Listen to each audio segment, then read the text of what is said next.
네, 첫 발표도 재미있었는데요.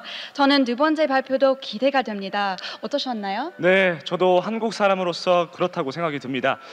특이하게 그 올림픽이나 월드컵 같은 국제적인 행사가 되면은 이상하게만큼 다른 나라와는 좀 다르게 우리나라 태극기가 유독 좀 더 특별해 보이거든요. 어떻게 생각하십니까? 네, 아름다워요. 네, 저는, 그렇죠. 네. 아름답죠. 네. 예, 다양한 의미가 또 담겨져 있다고 하는데 그런 얘기들을 들을 수 있는 기회가 많이 없었잖아요. 네, 네. 맞아요. 그래서 우리 두 번째 발표 시간을 한번 가져보겠습니다. 김용호 대한사랑교육위원께서 태극기와 신라 황금 왕관이란 주제로 발표를 해주시겠습니다. 여러분 큰 박수로 청해 듣겠습니다. 예, 반갑습니다. 저는 김용호 작가라고 합니다. 오늘 또 이렇게 대한사랑 관계자 여러분들께서 이런 자리를 마련해 주셔서 오늘 그 태극기와 황금 왕관에 대한 이야기를 오늘 드릴까 합니다. 태극기라고 하는 주제는 뭐 너무나도 많은 사람들이 다 잘 아시는 익히 봐왔고, 그리고 한국 하면은 누구나 떠올리시는 상징이라 이제 태극기를 준비를 해봤고요. 그리고 생각보다는 많은 사람들이 아직 잘 모르지만 한국에서는 자랑스럽게 또 보여드릴 수 있는 문화유산 중에 하나가 또 황금 왕관입니다. 이 황금 왕관에 대한 이야기를 가지고 오늘 이제 여러분들과 한번 같이 어떤 의미를 담고 있고, 그리고 그 안에 담겨 있는 여러 가지 상징들을 같이 한번 이야기를 해보겠습니다. 예, 저는 뭐 간단하게 제 소개를 해드리면은 저는 나는 박물관 간다라고 하는 책의 저자이기도 하고요. 최근에 이제 또 영문 서적을 하나 출간을 했습니다. 이제 오후에 이 자리에서 또 여러분들께 재밌는 이야기를 드릴 오동석 작가님과 같이 이 책을 출간을 했고요. 이 책 내용 덕분에 또 오늘 이 자리에 설 수 있지 않았을까라는 생각을 해봅니다. 예, 이런 그 박물관 행사들과 강연 활동을 했었고요. 그러니까 이런 과정 속에서 이제 나왔던 이야기들을 이제 책으로 이제 만들어서 이제 출간을 했고, 오늘 설명드릴 것은 그 책 내용 중에서 우리 문화 코드에 대한 것들을 말씀드릴까 합니다. 우리 문화 코드가 어떤 것들이 있는지를 이제 하나씩 보겠는데요. 그 전에 이제 오늘 이야기할 신라 황금 왕관이라고 하는 그 문화유산이 발견된 곳은 신라라고 하는 고대 국가에서 발견이 됐습니다. 그럼 신라가 어떤 나라인가를 간략하게 말씀을 드리면은 실크로드 다들 아시죠? 로마로부터 시작돼서 지구 반대편까지 긴 여정을 거쳐서 도달한 그 문화유산들이 한국에서 발견이 됩니다. 그 문화유산들이 바로 그 대표적인 것이 로망글라스와, 그리고 발트해 연안에서 만들어진 것으로 추정되는 황금 보검이 발견이 되는데요. 이런 것들을 통해서 실크로드의 그 마지막 기착지가 경주가 아닐까라고 우리가 생각을 합니다. 그래서 그 경주와 그 다음에 그 가야라고, 그러니까 신라와 가야라고 하는 두 개의 나라에서 이 발견되는 이 실크로드의 그 문화유산들을 통해서 실크로드의 종착지가 이 가야와 신라가 아닐까라고 생각을 하는데요.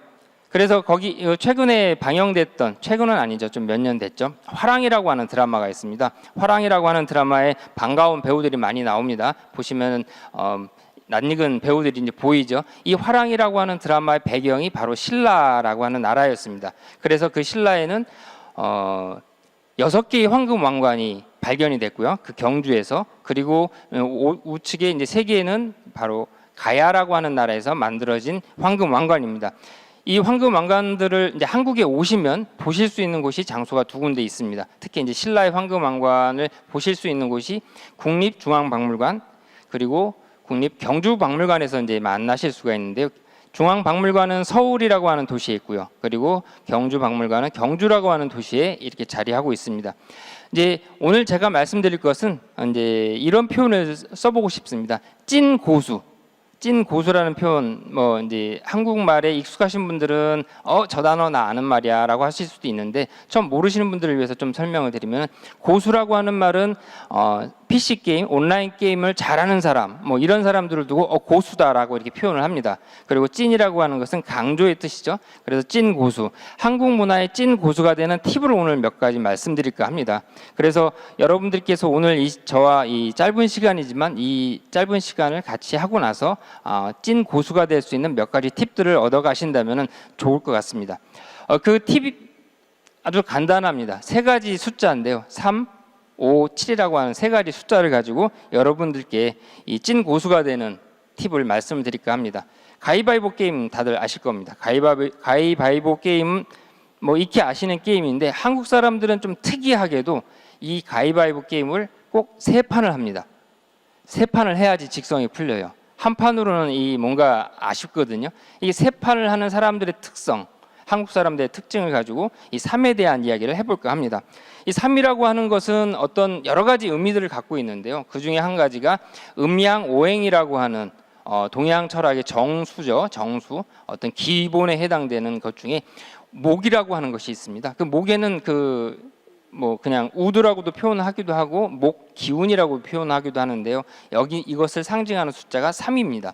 그래서 3이라고 하는 것과 뭐 한국 문화와 무슨 관련이 있어라고 이제 이야기를 할 수가 있는데 가장 한국 동방에서의 한국 역사의 시작을 거슬러 올라가 보면 약 6,000년 전에 커바란 환웅이란 분께서 3천의 무리를 이끌고 이 동방 쪽에 오셨어요. 오셔갖고 신단수라고 하는 그 나무 아래서 신시라고 하는 도시를 건설을 하십니다. 그래서 국가 건설이 시작되는데요. 그것을 기념으로 만든 우표가 지금 화면에서 보시는 이 우표입니다. 이 우표 그림 보시면 오른쪽에 어떤 인물들이 구름을 타고 그 나무 아래를 향해서 내려오고 있는 장면이 나오는데요. 2008년도에 발행된 우표입니다. 이 우표를 통해서 여러분들께 말씀드리고 싶은 게 뭐냐면 신단수라고 하는 나무 아래서 신시라고 하는 도시를 건설했다. 신시는 뭐 앞에서 박찬하님께서도 설명을 간단하게 해주셨는데요. 좀 부연 설명을 해드리자면 신시라고 하는 것은 뭐 글자 그대로 보면 신의 도시인데 뭐 단순한 신의 도시가 아니라 좀 더 부연 설명을 하자면은 신들의 도시 그리고 신선들의 도시라고 저는 말씀드리고 싶어요. 오늘 여러분들과 같이 이야기할 그 또 다른 주제는 뭐냐면 신선세계라는 것을 이야기를 드리려고 합니다. 신선세계 그냥 도사들이 하늘 날아다니고 도술 부리는 그런 세계가 아니야라고 생각하기 쉽겠지만 신선세계라고 하는 것은 어떤 거냐면 이상세계를 말합니다. 한국 사람들이 이 국가 건설을 처음 시작할 때부터 꿈꿨던 이상세계 그리고 지금 이 순간도 꿈꾸고 있는 실현해 나가려고 하는 이상세계 그것이 바로 이 신시라는 거죠. 이 신시라고 하는 것을 어디서 시작을 했느냐 신단수라고 하는 나무 아래서 시작을 한 거죠. 그럼 신단수는 과연 뭐냐 신단수가 과연 무엇인가를 우리가 좀 알아야 한국 문화를 좀 이해하는데 좀 더 쉽게 다가갈 수가 있습니다. 신단수 바로 신성한 나무입니다. 좀 더 이제 한국적인 언어로 표현하자면 신령스러운 나무라고 표현을 해야겠죠. 신령스러운 나무, 신성한 나무. 이 신단수 아래서 많은 이야기들이 시작됐고 지금 이 순간도 이 신단수에 관련된 수많은 컨텐츠들이 생산되고 있습니다. 그래서 저는 이렇게 표현하고 싶습니다. 랜드마크다. 한국 역사, 문화 역사의 랜드마크가 바로 신단수다라고 이제 이야기를 할 수가 있습니다. 최근도 지금도 한국의 그 대도시 중간중간에 마을에 큰 나무가 있는 그런 마을들이 존재를 하고 시골 같으면은 또 이런 거대한 나무들이 있는 그런 마을들이 아주 많죠. 그래서 이 나무를 뭐 어떤 표현을 쓰냐면 당산나무다, 신목이다, 뭐 이런 표현들을 씁니다. 그래서 이것이 또 간략화된 솥대라는 형태도 등장을 하고요. 이제 한국 문화에는 이렇게 신성한 나무가 많이 표현되어 있는데 오늘 여러분들과 같이 볼 이 황금 왕관에도 신성한 나무가 들어가 있습니다. 보이시죠? 이런 형태로 나무의 디자인을 만들었어요. 그 나무가 이게 쭉쭉 뻗은 모양이죠. 그리고 이게 세 방향으로 가지가 뻗어 올라가고요. 그리고 이 나무에는 이파리도 달려 있고 이 곡옥이라고 하는 그런 보석도 달려 있습니다. 열매를 상징을 합니다. 이렇게 신라의 황금 왕관을 딱 보면 화려하다. 야 멋지다.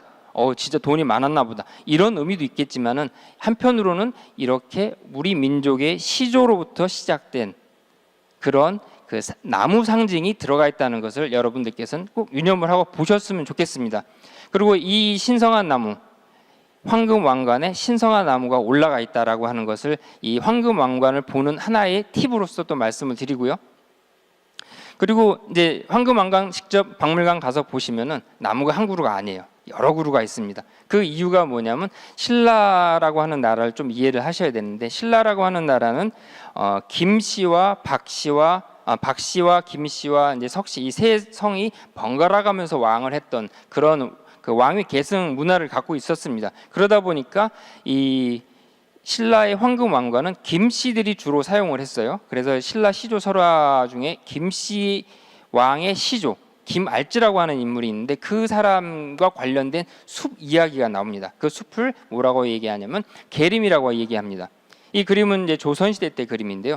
이 그림을 가지고 부연 설명을 좀 드리자면 아주 깜깜한 밤에 경주 근처에 있는 숲에서 닭이 우는 거예요. 여러분들께서 잘 아시는 닭은 언제 웁니까? 새벽에 울죠.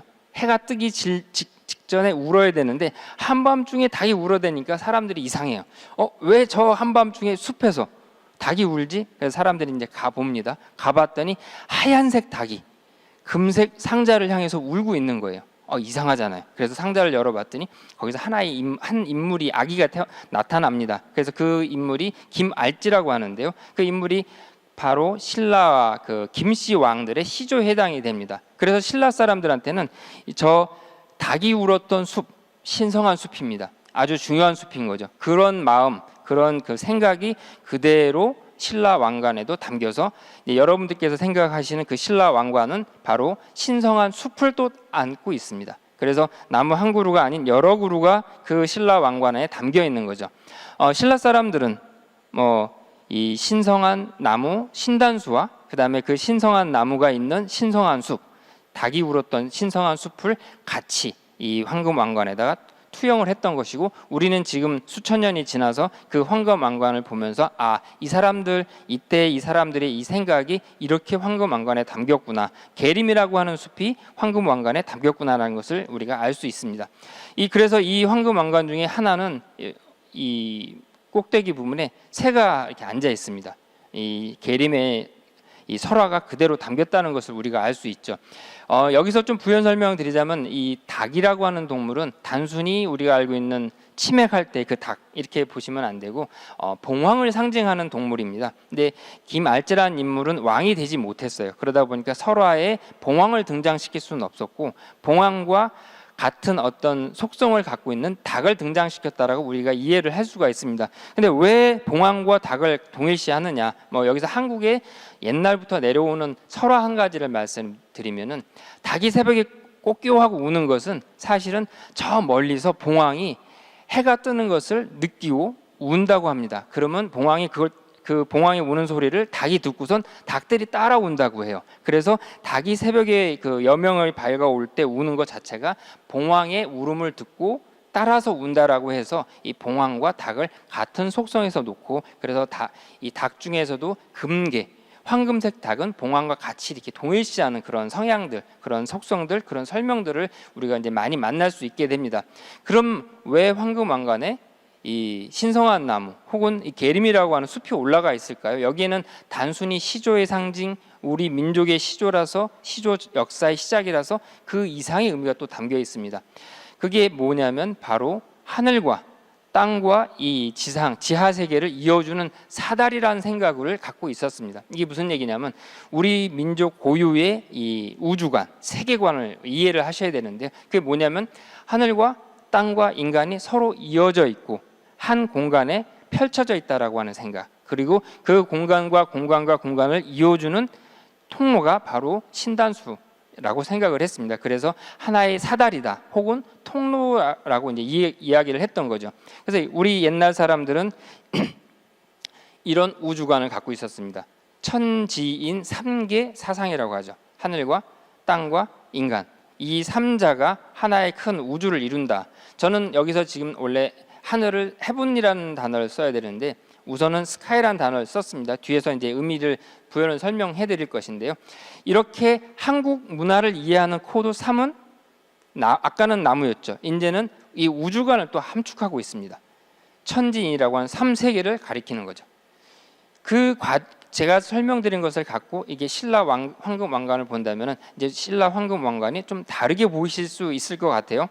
이렇게 신라 황금 왕관은 이 신라 황금 왕관을 좀 설명드리면 경주에 전시되어 있는 황금 왕관입니다. 이와 비슷하게 아까 제가 말씀드렸던 중앙박물관에도 이와 비슷하게 이제 전시가 되어 있는데요. 가서 보시고 앞에서 이제 이 키를 좀 맞추고 사진을 잘 찍으면은 마치 신라 황금 왕관을 쓰고 있는 것처럼 사진도 찍으실 수 있으니까요. 한번 꼭 방문해서 기념 사진 한번 찍어 보시길 제안 드립니다.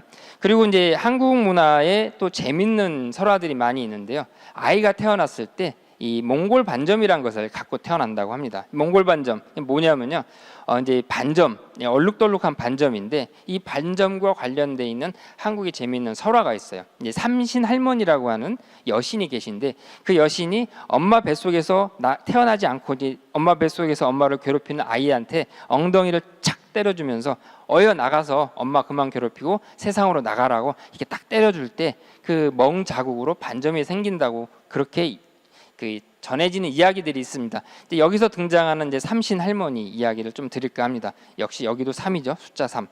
얼마 전에 이제 끝났죠. 드라마 홍천기라고 하는 드라마에 삼신 할머니가 이제 등장을 해서 여러 가지 이 이야기 전개에 중요한 역할들을 해 주십니다. 물론 사람들 눈에는 잘 안 보이죠.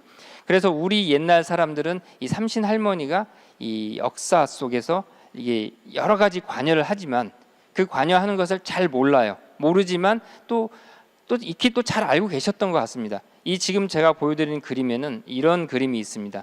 이 그림은 천연두, 시두라고 하는 병에 걸린 사람한테 그 병을 낫게 해주는 그 여신을 그린 그림인데요. 대신마누라라고 표현을 합니다. 이 대신마누라라고 하는 이 여신이 이 시두에 걸린, 이 천연두에 걸린 사람의 병을 낫게 하는 방법이 뭐냐면 마마, 이 병 걸리는 병의 신을 마마라고 불렀는데 마마를 잘 대접해서 이제 이 음식 드시고 이제 금방 가서 이 사람 낫게 해주세요라고 하는 그 역할을 해주는 것이 이 대신 마누라라고 하는 여신이신데 이분을 그린 그림인데요. 이분 손에 부채가 보이시죠?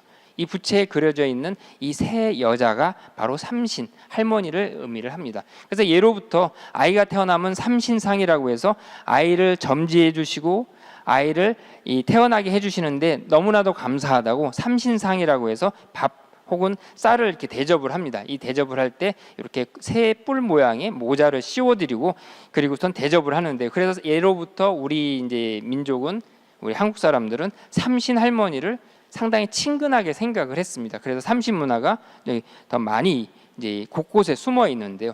그래서 이 생명을 탄생시키는 신만 셋이 아니라요. 이 저승으로 데려가는 죽음의 신도 역시 셋입니다. 신과 함께라는 영화 보신 분들 많이 계실 텐데요. 신과 함께 보면은 저승사자, 명부사자라고 얘기하죠. 역시 셋이 옵니다. 그래서 3차사라고 부릅니다. 이렇게 한국에는 생명을 탄생시키는데도 세 신이 오시고 그리고 이렇게 죽음으로 인도하는 죽음의 질서로 인도하는데도 세 신이 등장을 합니다. 그래서 삼신 문화라고 하는 것이 상당히 깊이 뿌리 박혀 있습니다. 그래서 홍천기라는 드라마뿐만이 아니라 이제 제가 뒤에서 또 말씀드릴 그 드라마들에서도 이 여신들이 등장을 하는데요. 좀 삼신을 좀 부연 설명을 드리자면은 삼신 할머니를 가지고 설명을 드리겠습니다. 삼신 할머니를 이제 보면은 삼신 할머니는 애를 낳게 해주는 이게 창조죠. 창조의 어떤 속성과 그 다음에 애를 이렇게 커가게 양육하는 데 도와주시는 그런 양육, 어떤 기르는 그런 특성을 갖고 있고 그리고 그 영화 드라마에서 이제 차용한 것은 뭐냐면 인간 역사에 보이지 않는 손길로 이렇게 다스려 주시는 그런 속성을 갖고 있습니다. 이것을 조금 어려운 말로 그 조교치라고 이제 표현을 합니다. 조화, 치화, 교화라고 이제 표현을 하는데 이런 특성들을 갖고 있는 신을 보통 삼신이라고 이야기를 합니다. 꼭 삼신 할머니만 있는 것이 아니죠. 삼신 할머니는 어떤 의미를 갖고 있냐면 삼신의 역할을 하시는 여신을 의미합니다. 할머니라고 하는 것이 단순하게 그냥 그랜마 이런 할머니를 의미하는 것이 아니라 어떤 여신을 상징한다. 그리고 이 뒤에 할머니 대신 명부사자가 오실 수도 있고요. 여러 신명들이 와서 여러 신들이 와서 삼신의 역할을 해주실 수 있는 것이 우리 한국의 삼신 문화입니다. 이렇게 이제 말씀드리면은 아까는 나무였고 지금은 또 삼세계를 이야기하고 지금은 또 신을 이야기하시네요. 이렇게 너무 삶 갖고 너무 많이 울고먹는 거 아니에요라고 얘기를 할 수 있는데요. 요거 이해를 좀 돕자면 저는 이 자리에 서 있는 김용호는 여기 이 자리에서는 김용호 작가입니다. 근데 저희 집에 가면은 저희 그 부부간에는 남편이고요. 저희 또 부모님 댁에 가면은 똑같은 김용호인데 아들 이렇게 같은 사람인데 다른 역할들을 하잖아요. 마찬가지로 3이라고 하는 숫자, 3이 상징하는 바는 그 어떤 처한 상황들, 역할에 따라서 이렇게 다르게 이야기할 수 있다는 것을 좀 이해해 주시면 이 3에 대한 문화 코드를 좀 더 쉽게 이해를 하실 수 있을 것 같습니다. 호텔 델루나라는 드라마가 있습니다. 이 드라마들 보신 분들 많이 계실 텐데요.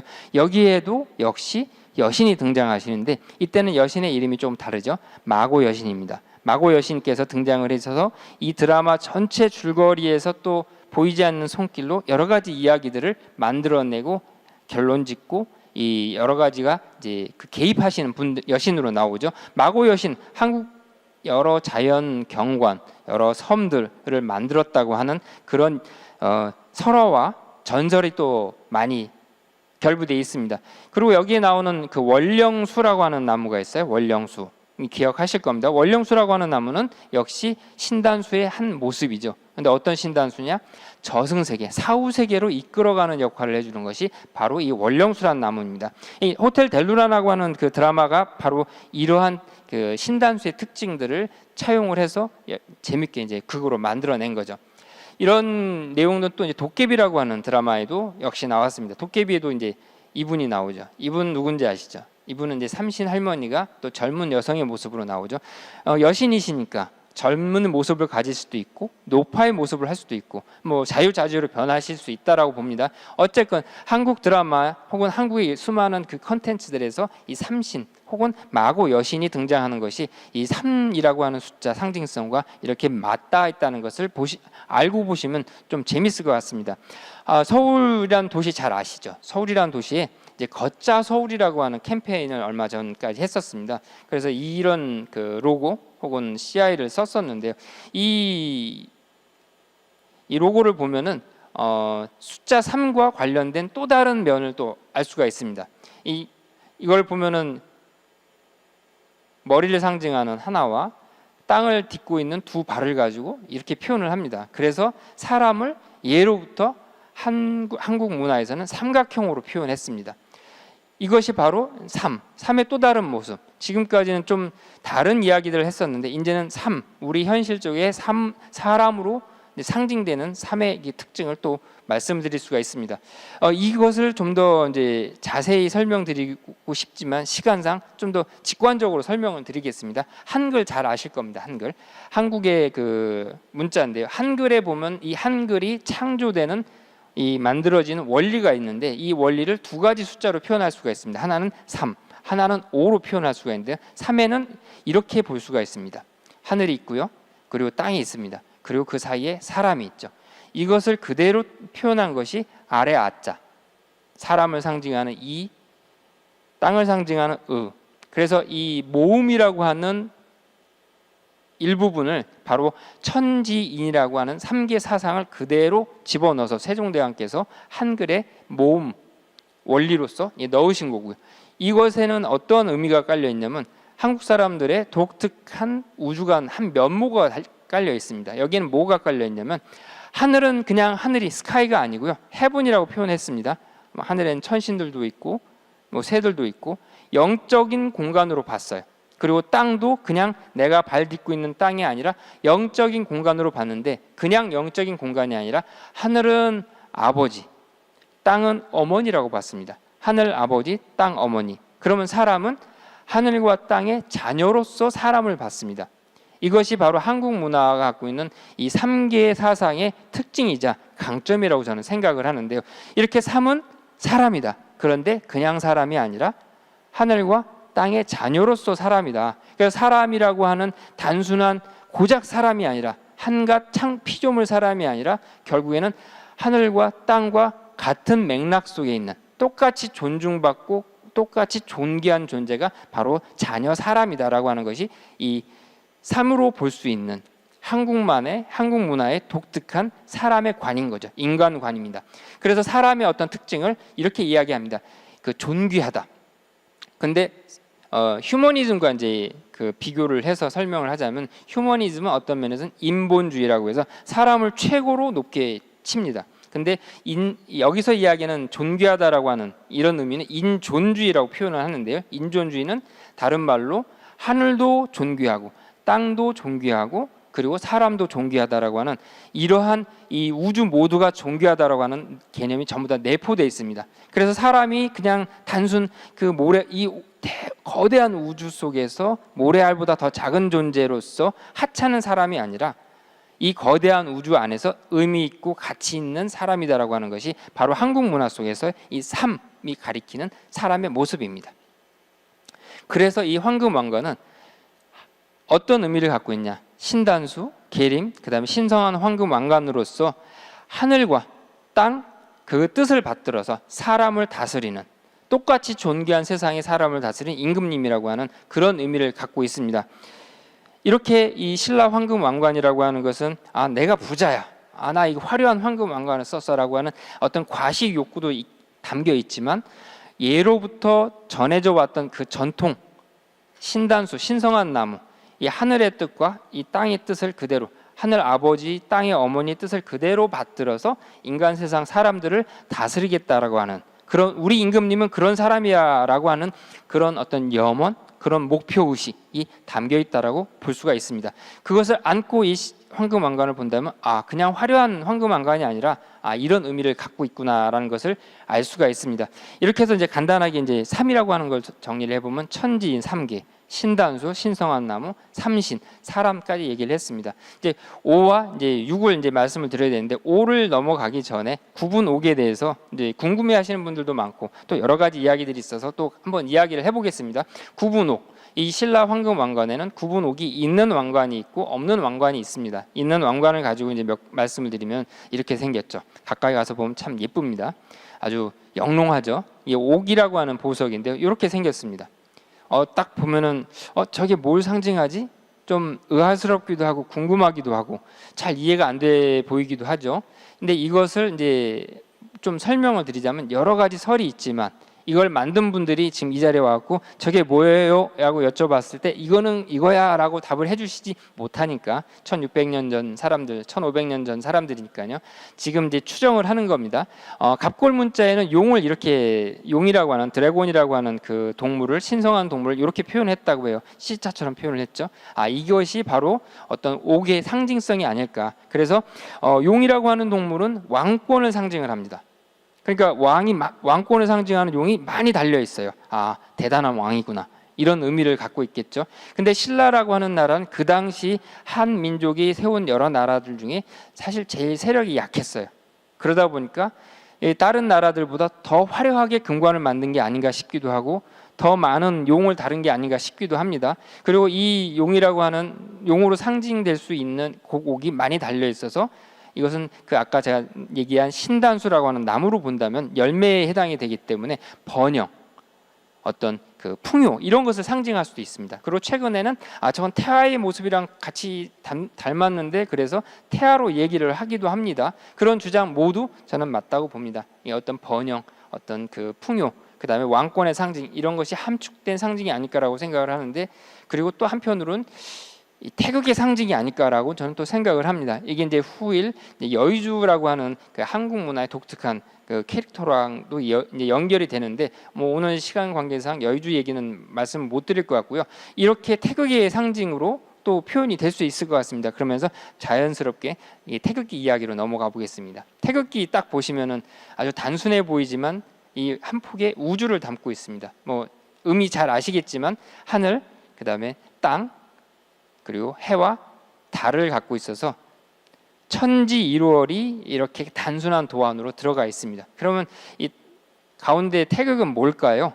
이 태극이라고 하는 것이 어떤 의미를 갖고 있는가도 사실 중요할 것 같습니다. 앞서서 설명드렸던 천지인의 천지에 해당되는 것은 지금 다 말씀드렸어요. 해와 달과 하늘과 땅. 그러면 이제 나머지 하나가 더 있겠죠. 바로 그것이 대한 사람입니다. 이 천지일월이 전부 다 사람들을 보살피는 그런 모습을 하고 있는 것이 바로 이 태극기의 상징입니다. 근데 여기 이걸 설명을 드리면 대한 사람, 한국 국적 사람들만 이야기하나라고 생각을 하시기 쉽겠지만 원래의 이념은 한국 사람만 의미하는 것이 아니라 천지의 자녀, 하늘과 땅의 자녀가 왜 한국 사람만 있겠습니까? 이 영상을 보고 계신 모든 분들, 그리고 이 영상을 보지 않고 있는 지구상에 있는 모든 분들이 전부 다 하늘과 땅의 자녀입니다. 그래서 이 대한 사람이라고 하는 것은 천지 부모의 자녀 모두가 대한이다라고 하는 그런 의미를 갖고 있습니다. 이런 의미를 갖고 태극기를 보시면은 아무래도 태극기가 그냥 단순한 대한민국의 상징으로서만 끝나는 것이 아니라 대한민국 철학 홍익인간이라고 하는 이념이 그대로 국기로 녹아 들어갔구나라는 것을 이해하실 수 있을 것 같아요. 그래서 그런지 한류 팬들이 집에다 태극기를 갖고 있는 분들이 많이 계시더라고요. 놀랐어요. 저는 제가 미국을 좋아한다고 해서 미국 국기를 집에다 모셔놓지는 않을 것 같은데 참 감사하게도 태극기를 전부 다 집에 모시고 있는 한류 팬들을 많이 보면서 저분들이 진짜 이 대안의 의미를 알고 있는 것이 아닐까라는 어떤 저만의 생각을 해보기도 합니다. 그리고 이제 5라고 하는 숫자를 갖고 얘기를 할 때 오행을 빼먹을 수 없을 것 같아요. 아까 한글의 창조 원리를 가지고 이야기를 했을 때 3과 5를 얘기했었는데 이 5가 바로 한글의 창조 원리 중에 오행으로서 모음들을 표현하는 자음들을 표현하는 이 원리가 그대로 투영되어 있습니다. 사람의 발음 기관을 형상화하는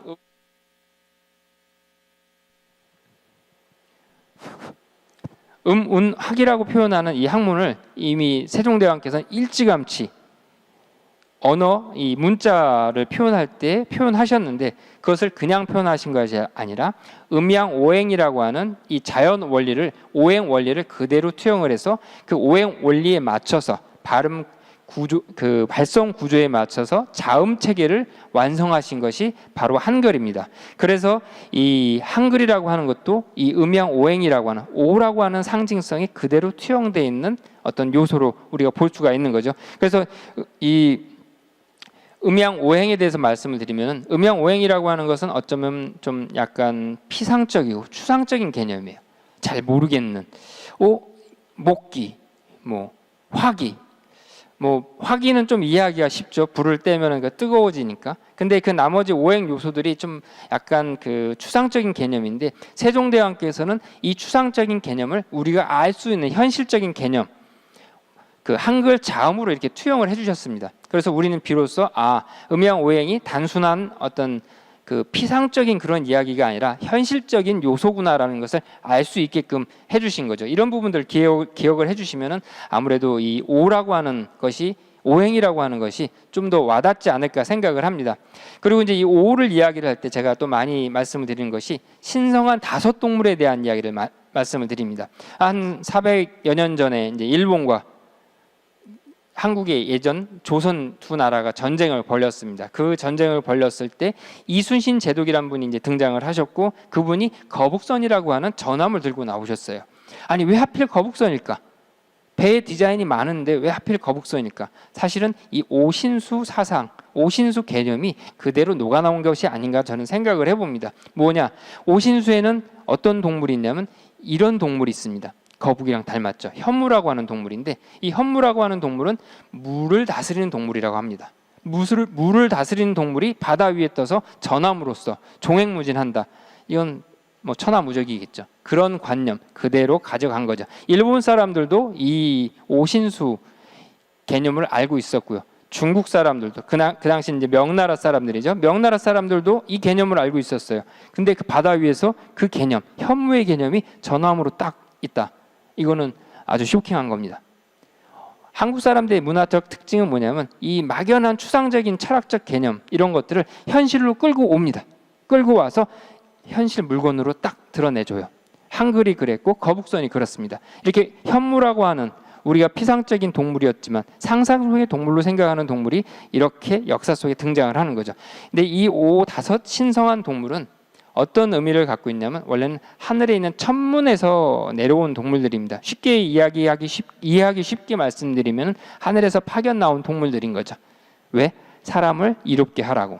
그래서 이 사람을 이롭게 하라고 나온 동물이 우리 역사 속에서는 언제 등장하냐면 나방과 아만이라고 하는 두 인물이 혼례를 할 때 등장을 하게 됩니다. 그리고 그 이후에는 이제 고구려 고분벽화에 등장을 하죠. 이게 쭉 와서 지금 경복궁에 가 보시면 역시 이 모습들을 만나실 수 있습니다. 경복궁 들어가실 때 문 천장에 보면은 이 동물들이 그림이 그려져 있어요.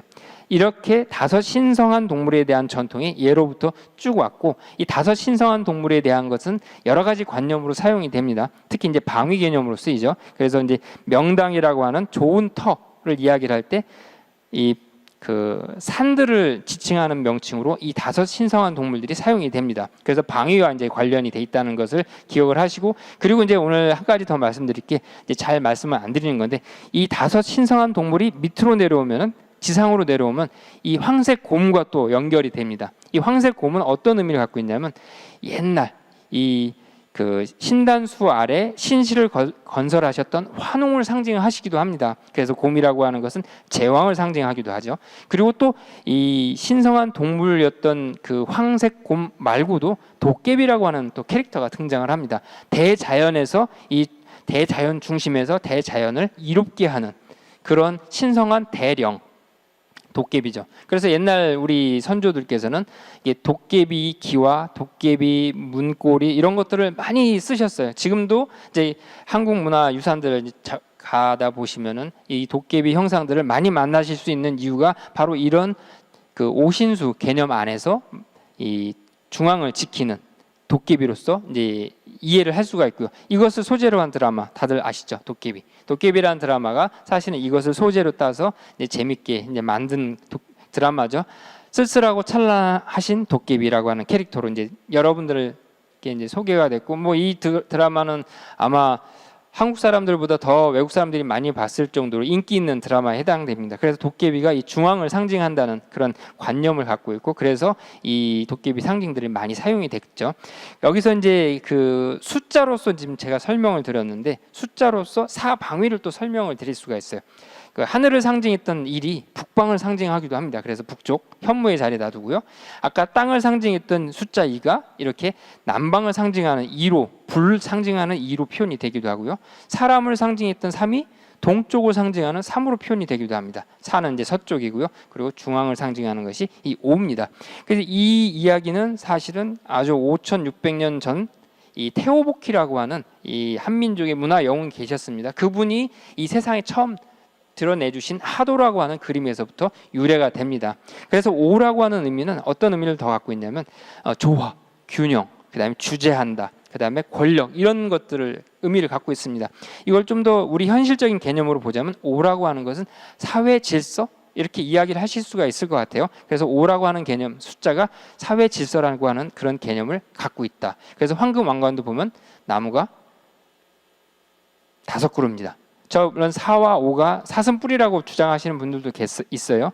근데 어쨌건 이렇게 5라고 하는 숫자로 이 황금 왕관이 구성이 돼서 조화, 사회 질서, 어떤 주제, 이런 지도자의 그런 상징성을 함축하고 있다는 것을 우리가 이해를 할 수가 있습니다.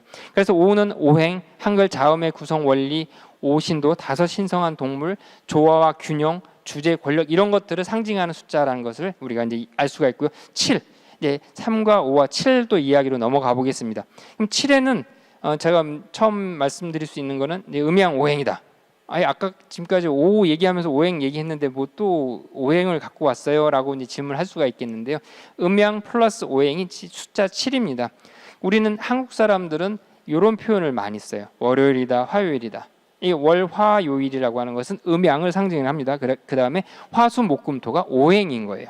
그래서 음양 오행은 우리는 일상적으로 쓰고 있습니다라고 이 박물관 탐방 같은 거 할 때 말씀드리면 뭘로요? 우리가 쓰는 일요일, 월요일 이게 다 음양 오행인데요. 그렇네요라고 이제 하시죠.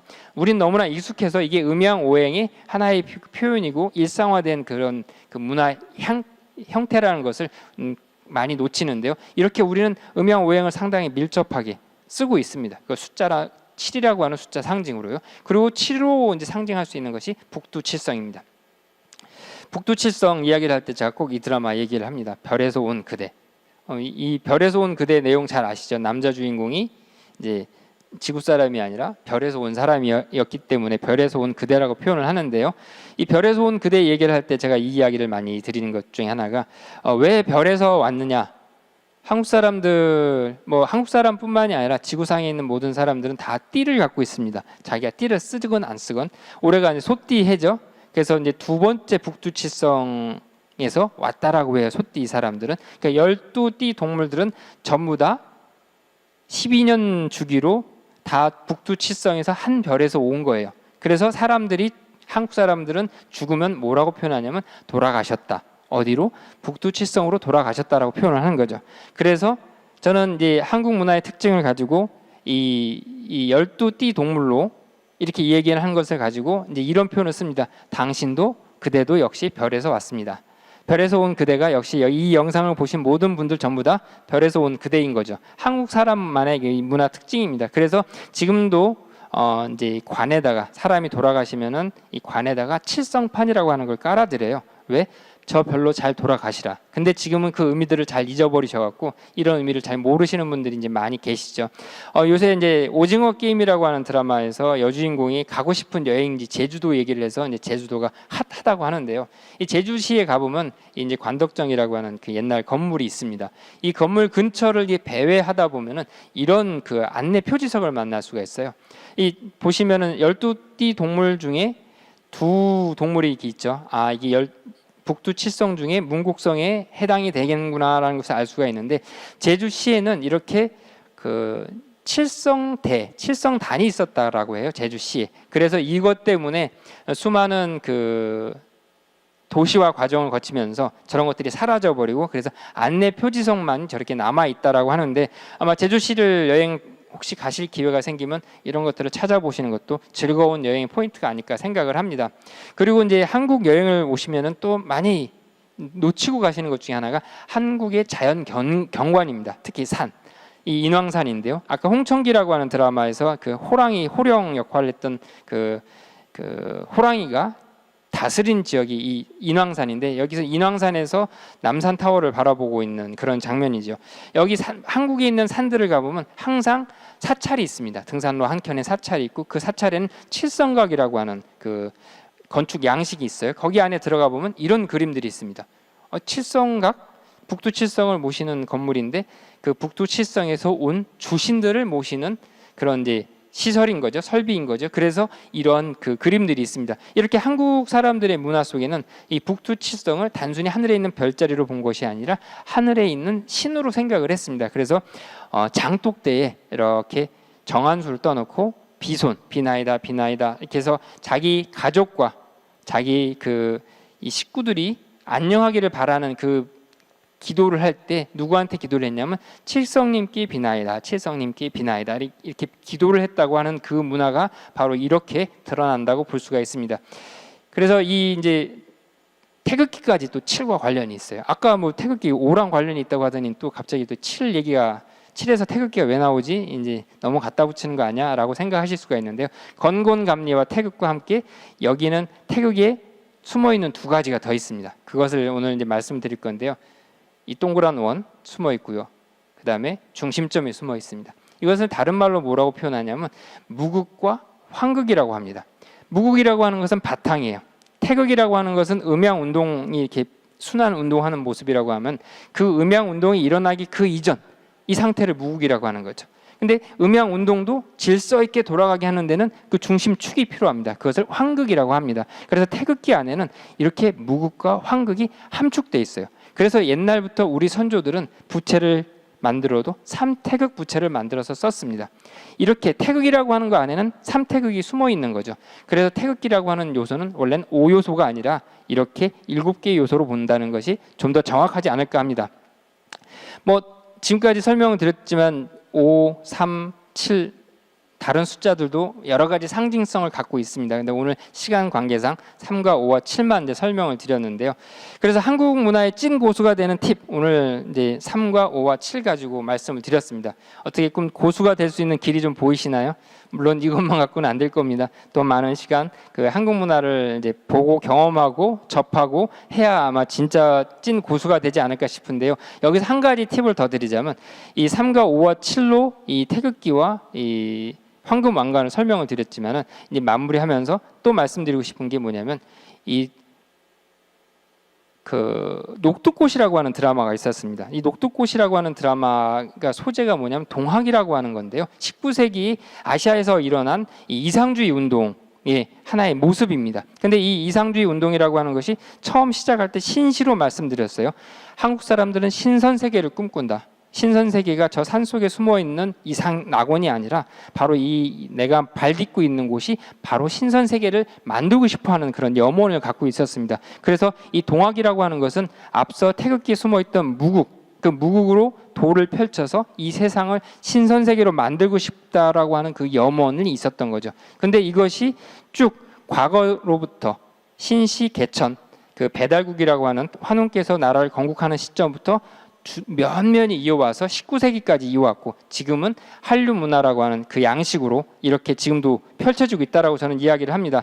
이 동학이라고 하는 것을 통해서 탄생한 그 국가 지도자 한 분이 계십니다. 앞서서 뭐 많은 분들이 백범 김구 선생님 말씀을 하셨는데요.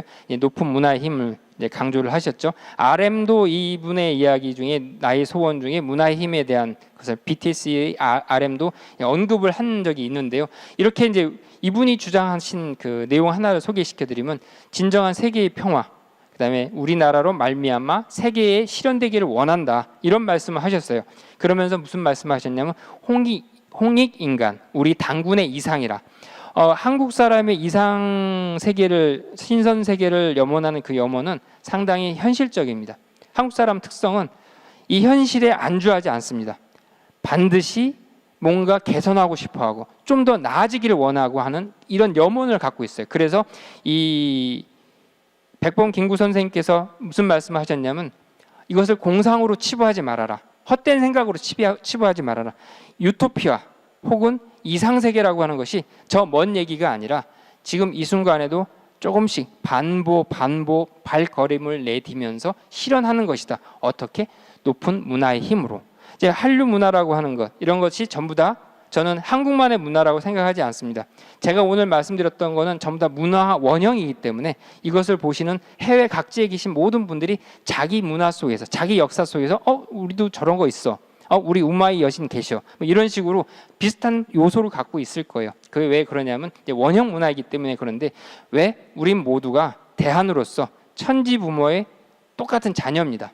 그렇기 때문에 이 천지 부모의 자녀로서 이 대한 사상, 홍익 인간 사상이라고 하는 것은 진짜 말 그대로 널리 인간을 이롭게 하는 거잖아요. 널리 인간을 이롭게 하는 방법 뭐가 있겠습니까? 평화롭게, 행복하게 우리 모두 그 문화를 교류하고 그 문화를 교류를 통해서 우리가 행복을 추구하는 것이 진정한 대한 사상의 한 모습이 아닐까 생각을 하면서 우리 그 한국의 특이한 신선 사상, 현실 성경을 만들어 나가겠다라고 하는 그 염원이 바로 우리 대한 태극기 가운데 있는 이 대한이라고 하는 태극이라고 하는 것이라는 것을 한번 강조드리면서 오늘 제 이야기는 마치도록 하겠습니다.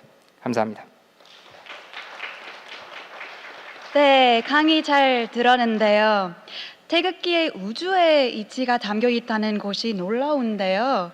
대한민국이란 나라는 알수록 신비스러운 면이 있는 것 같아요. 네, 맞습니다. 이 알면 알수록 신비스러운 느낌을 받으니까 여러분들께서 더 많이 알아가시면 좋겠습니다.